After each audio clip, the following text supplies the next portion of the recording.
दोस्तों, आज विषय शैतान की आत्मा। ये कवर चित्र है दोस्तों।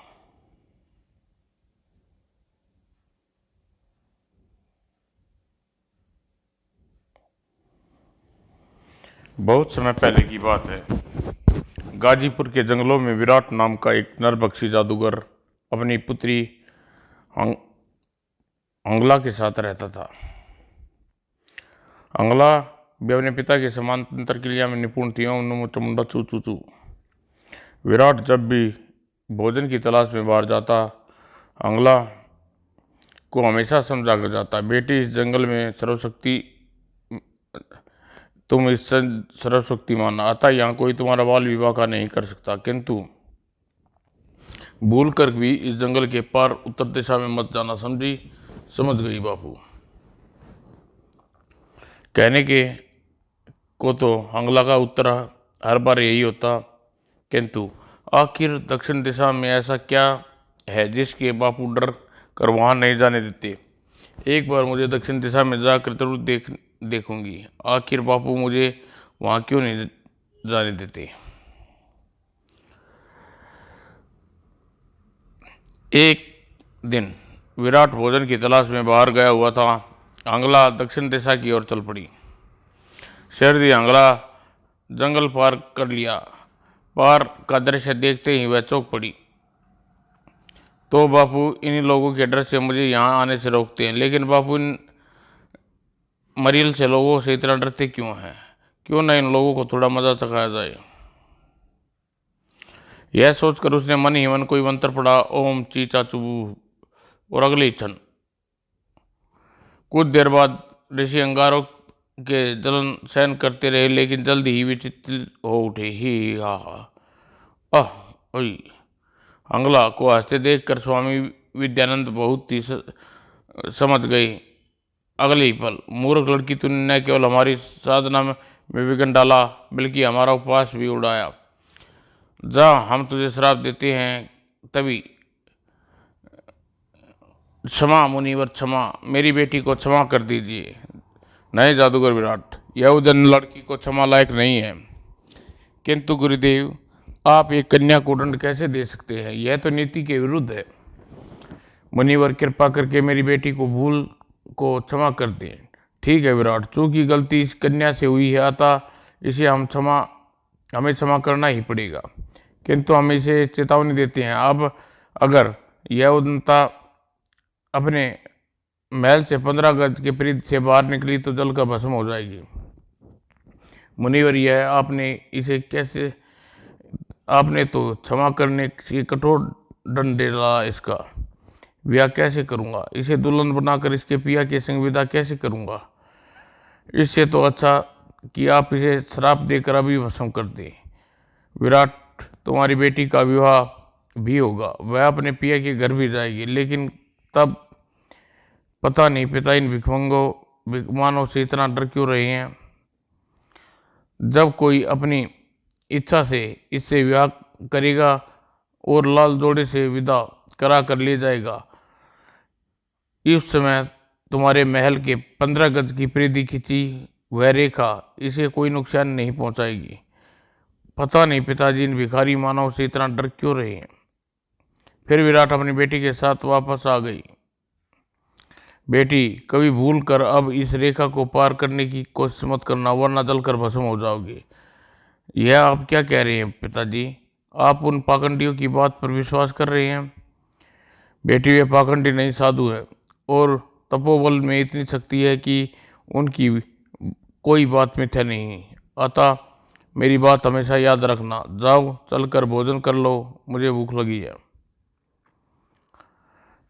और कुछ देर बाद चपड़ चपड़, बेटी तुम भी खा लो, बैठी क्यों हो? बापू, मुझे भूख नहीं है, मेरे बदन में आग में जल रहा है। बदला? कैसा बदला बेटी?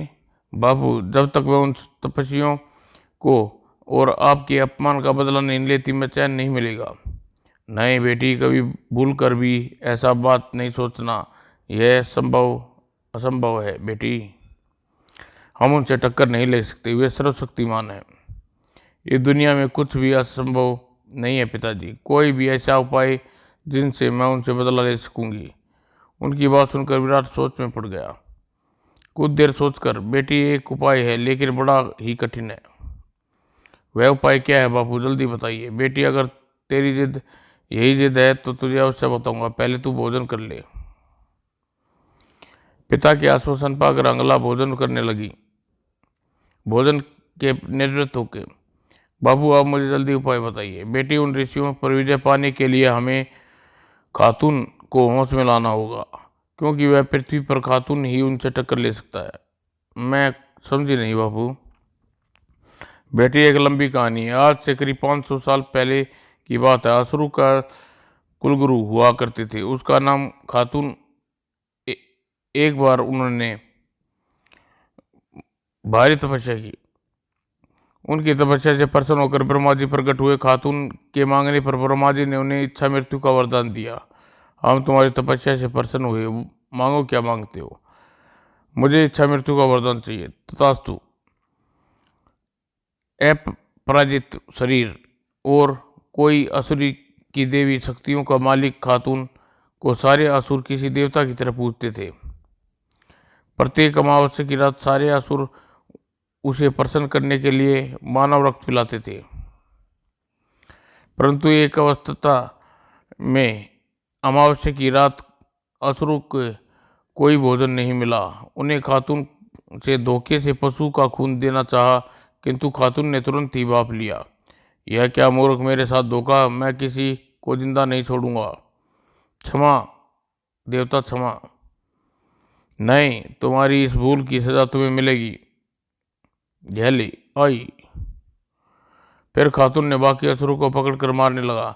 भागो, देवता नाराज हो गई, अब कोई नहीं बचेगा। आई। असुर इधर उधर भागने लगे। खचाक।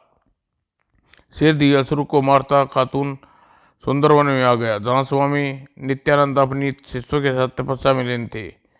और खातून जननी अवस्था में वहां भी तबाही मचानी शुरू कर दी। गुरुदेव बचाइए। यह देखकर नित्यानंद ने जी क्रोधित हो गई। उन्होंने उसे श्राप दिया, जा भस्म हो जा। किंतु अगले ही पल वह चौंक गई। यह क्या, मेरे श्राप का राक्षस पर कोई असर नहीं, कहीं मेरी भक्ति में कोई कमी तो नहीं रह गई। किंतु नित्यानंद सोच में रहे थे तभी, वत्स तुम अपनी भक्ति पर शंका मत करो, इसे मर्मादि द्वारा इच्छा मृत्यु का वरदान प्राप्त है। ओह, लेकिन प्रभु, अगर इसे सिर्फ समाप्त न किया गया तो हम सबको मार डालेगा। वह चूंकि यह इच्छा मृत्यु का वरदान प्राप्त है, इसलिए इसे कोई नहीं मार सकता। तुम चाहो तो योग विद्या द्वारा इसे चिर निंद्रा की अवस्था में पहुंचा सकते हो। ठीक है प्रभु, मैं ऐसा ही करूंगा। इसी के साथ ही भगवान अंतर्ध्यान हो गए। हा। फिर स्वामी नित्यानंद ने योग विद्या द्वारा खातून को चिर निंद्रा की अवस्था में पहुंचा दिया। उसका शरीर अगोसी घाट पर एक गुफा में छिपा दिया। ये बड़ा आश्चर्य है यह सब। अब अगर तुम उन शिष्यों से अपना बदला लेना चाहती हो, तुम्हें खातून को होश में लाना होगा। किंतु कैसे? मैं अगोसी घाट की गुफा में खातून के शरीर को उठाकर यहाँ लाऊंगा और तुम इसे सुलभ के मंत्र द्वारा होश में लाना होगा। मैं ऐसा करूंगी बापू, लेकिन इस कार्य में काफ़ी समय लग जाएगा बेटे। समय की मुझे कोई परवाह नहीं है, मुझे हर हाल में ऋषियों से बदला लेना है बापू। मैं जानता हूँ बेटी, तू जिद्दी है। अच्छा, मैं खातून के शरीर को लेने जा रहा हूँ, तब तक तू सुलभ का मंत्र सिद्ध कर ले। अच्छा बापू। और जादूगर विराट ओगोसी घाट की किसी गुफा में सुरक्षित खातून के शरीर को लेने चला गया और अंगला पूर्व तैयारी के साथ इसला सुलभ मंत्र याद सिद्ध करने लगी। ओम सुलभ। कुछ ही दिनों में जादूगर विराट खातून का शरीर अपने महल में ले आया। ओ इसला सुलभ, देखो इस कार्य में इसे सफलता मिलती है या नहीं। दूसरी ओर गाजीपुर में चंद्रदेव के दरबार में प्रतिदिन की भांति आज एक फरियादी हाजिर था। दुआई हो महाराज, मेरे घर में कल शाम मेरे पति कल शाम नहीं लौटे। महामंत्री जी, आखिर पिछले काफी दिनों से यह सब क्या हो रहा है? महाराज, हमने गुप्तचरों से मिली सूचना के अनुसार हादसे का पूर्व पड़ोसी राज्यों के सभी राज्यों में भी उनसे मिली सूचनाओं के आधार पर हमने पूरी कोशिश की, किंतु कोई भी सुराग हाथ नहीं लगा। गायब होने वाले आदमी कहाँ गए और कहाँ गायब हो जाते हैं पता नहीं। यह सब क्या चक्कर है? राजा चंद्रदेव दिन रात इसी चिंता में डूबे रहती है। अगर सिर्फ कोई उपाय नहीं किया गया तो सारी प्रजा हम पर विश्वास उठ जाएगा। क्या करे क्या करे। इसी चिंता में वह बीमार पड़ गए और लंबी बीमारी के दौरान एक दिन, पुत्र लगता है मेरा निकट समय आ गया है। ऐसा ना कही पिताजी, सिर्फ आप ठीक हो जाएंगे। नहीं बेटे, मेरे साथ मेरा समय पूरा हो गया, इसलिए इससे पहले कि मेरी सांसें मेरा साथ छोड़ दे, मुझे वचन दो कि तुम इस रहस्य का अवश्य पता लगाओगे। राज्य में लोग कहाँ और कैसे गायब होते हैं। मुझे वचन दो पुत्र, वचन दो। मैं आपको वचन देता हूँ पिताजी। बेटा, अब मैं चैन से मर सकूंगा। इतना कहते ही राजा की सांसें उसका शरीर साथ छोड़ गई। पिताजी, हौसला रखिए राजकुमार। कुछ दिनों बाद राजकुमार विजय सिंह का राज तिलक हुआ। राजा विजय सेन जिंदाबाद, महाराज की जय हो। देखते ही देखते 3 महीने बीत गए, किंतु विजय सेन अपनी कोशिश के बाद भी यह न जान सका कि राज्य में आदमी कहाँ और कैसे गायब होते हैं। पता नहीं यह क्या हो रहस्य है। और वक्त बीतने के साथ साथ विजय सेन अपने पिता का दिया वचन भूलकर रानी सुमनलता के प्यार में खो गया। प्रिय, जाने क्यों मेरा मन करता है कि तुम पर हर समय नजरे के सामने रहें। स्वामी, आसपास सभी राज्यों की प्रजा लोग रोज गायब होने पर बुरी तरह आतंक छा गया था। लोग अकेले दुकेले अपने कामकाज पर जाने से डरने लगे। ए जी, बाजार जाते वक्त अपने साथ रामू हरिया को भी ले जाना। तुम ठीक कहती हो भगवान।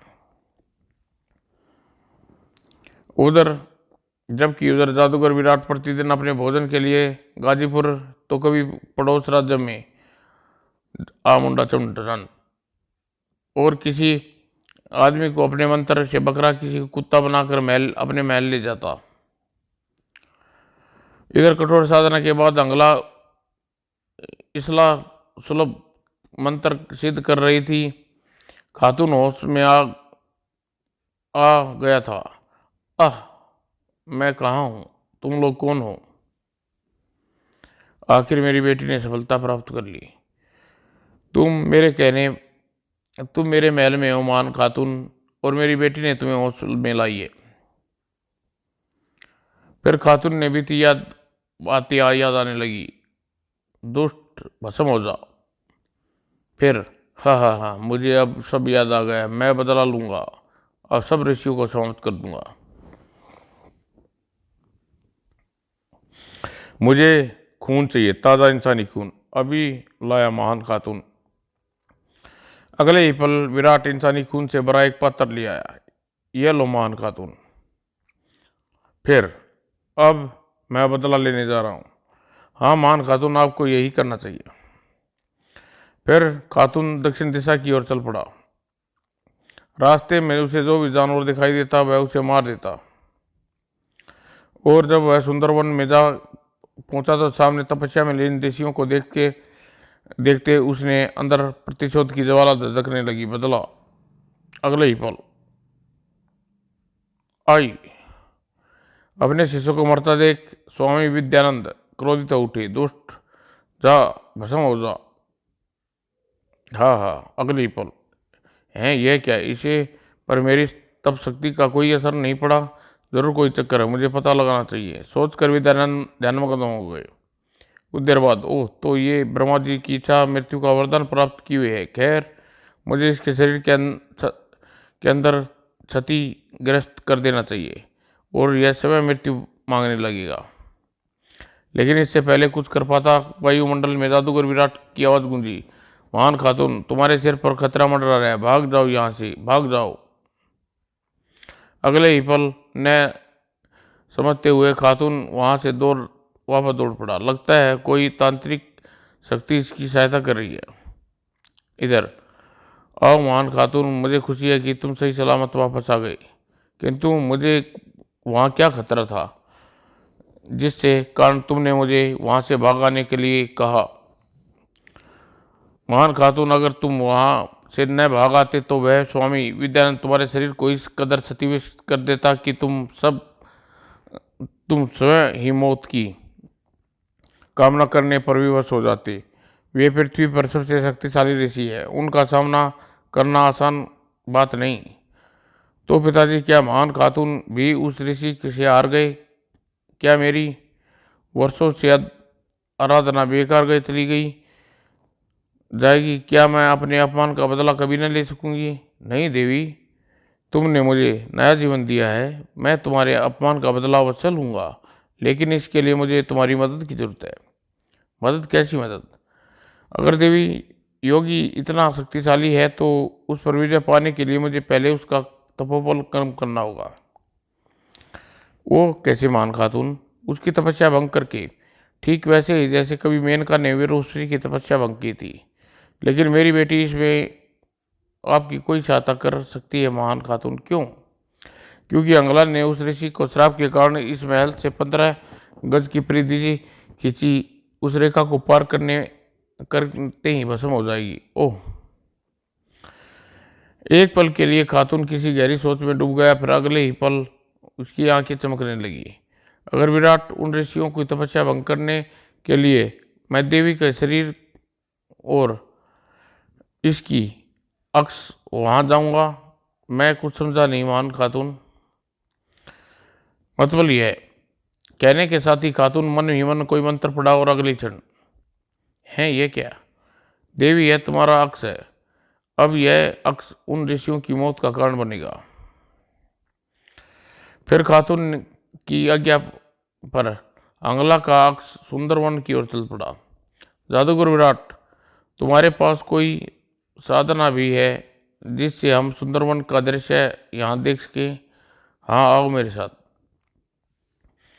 और एक अन्य कमरे में पहुंचकर विराट ने वहां रखे एक शीशे के गोले के सामने मंत्र पढ़ने लगा, ओम चामुंडा चू।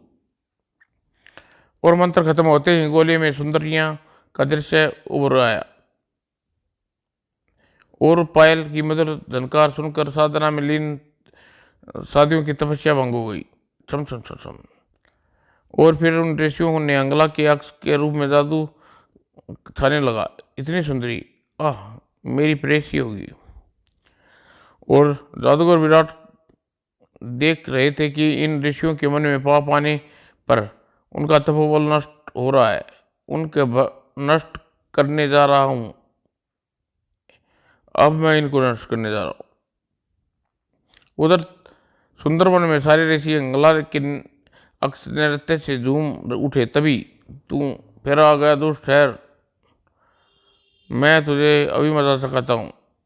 कहने के साथ ही स्वामी विद्यानंद ने मंत्र पढ़कर हवा में हाथ उठाया। अगले ही पल वह चौंक जाना पड़ा। यह क्या? बजरंगबली की तलवार प्रकट क्यों नहीं हुई? धोखा, भागो मूर्ख तपस्वी। अक्स के मुंह में पड़कर तुम लोग अपनी वर्षों की तपस्या तपोबल खो चुके हो। अब तुम्हें यह एक साधारण मानव में कोई फर्क नहीं। हा हा हा। ऋषियों को मारकर खातून जब विराट महल में पहुंचा तो विराट ने जोरदार स्वागत किया। आओ आओ खातून, तुम्हारे कारण आज मेरी बेटी के मन में धधक रही प्रतिशोध की ज्वाला ठंडी हुई। जादूगर विराट, तुम्हारी बेटी के कारण मुझे नया जीवन दान मिला। आशा इसकी आज्ञा का पालन करना मेरा धर्म था। आओ खातून, आज मेरी इस जीत की खुशी में जश्न मनाएं, क्यों नहीं? और फिर लोग जश्न मनाने लगे। अब विराट को अपने खातून और अंगला का भोजन के लिए 2 मनुष्य की जरूरत पड़ने लगी और वह प्रतिदिन राजा विराट सेन के राज्य में 2 मनुष्य को अपने मंत्र बल से विभिन्न प्रकार के पशुओं बनाता। और अंगला वक्त के साथ साथ ऋषि मुनियों के श्राप को भूल चुकी थी और एक दिन उसने अपने महल के 15 गज परिधि में खींची रेखा को पार करना चाहा। बेटी, अगले ही पल, बेटी, यह क्या तूने मेरे मना करने पर भी यह रेखा पार करने की कोशिश की? क्यों? अभी तुझे कुछ हो जाता तो? बाबू, मैंने सोचा कि ऋषि की मौत के बाद शायद शराब मुक्त हो गई हूँ, नहीं बेटी, तू शराब को कभी मुक्त नहीं हो सकती जब तक कोई अच्छा सबर तुझे यहाँ से दुल्हन बना कर नहीं ले जाए। तो क्या पिताजी, मैं कहीं यहीं कैद रहूंगी? हाँ बेटी, इसके अलावा और कोई रास्ता नहीं। दूसरी ओर महल में सुजनता एक सुंदर राजकुमार को जन्म दिया। प्रिय, आज मुझे अमूल्य उपहार दिया है, मैं बहुत प्रसन्न हूँ। राजकुमार के जन्म के कुछ माह एक दिन शाम को जादूगर विराट अपने भोजन की तलाश में गाजीपुर पहुंचा तो आज पूरा नगर वीरान पड़ा है। आज मुझे खाली हाथ वापस लौटना पड़ेगा। अपने शिकार की खोज में भटकता हुआ जादूगर शाही बाग के सामने गुजर रहा था तो एक बगीचे में रानी सुनलता राजकुमार के साथ खेलते देख चौंका पड़ा। अरे ये क्या, हंगला और यहाँ? परंतु हंगला यहाँ कैसे आ सकती है? वह तो उस रेखा को पार नहीं कर सकती। फिर जरूर यह कोई रानी है और इस संयोग से इसकी सूरत हंगला से मिलती है। क्यों न इस संयोग का फायदा उठाया जाए और इस जगह मेरी बेटी इस नगर की रानी हो तो कितना अच्छा हो। यह सोचते ही जादूगर की आंखें भयानक रूप से चमकने लगी और अगले ही पल चूं चांग और फिर उसे साथ लेकर विराट अपने महल की ओर चल पड़ा। उसके जाने के कुछ क्षण बाद, अरे यह क्या, सुमन उसे अकेला छोड़कर कहाँ चली गई? उधर सुंदरवन के स्वामी विद्यानंद और उसके शिष्य की आत्माएं भटक रही थी। गुरुजी, क्या हम लोग हमेशा ऐसे ही भटकते रहेंगे? क्या हमें कोई भी मोक्ष नहीं मिलेगा? नहीं वत्स, हमें मोक्ष जरूर प्राप्त होगा। कुछ माह पूर्व गाजीपुर के राजा विजयसेन के यहाँ राजकुमार जन्म हो चुका है। राजकुमार न केवल हमें मोक्ष दिलाएगा बल्कि उस खातून जादूगर विराट के उसकी पुत्र का अंत भी करेगा। तो तब तक राजकुमार बड़ा होगा, तब तक क्या हम ऐसे ही भटकते रहेंगे? शैतान का अंत।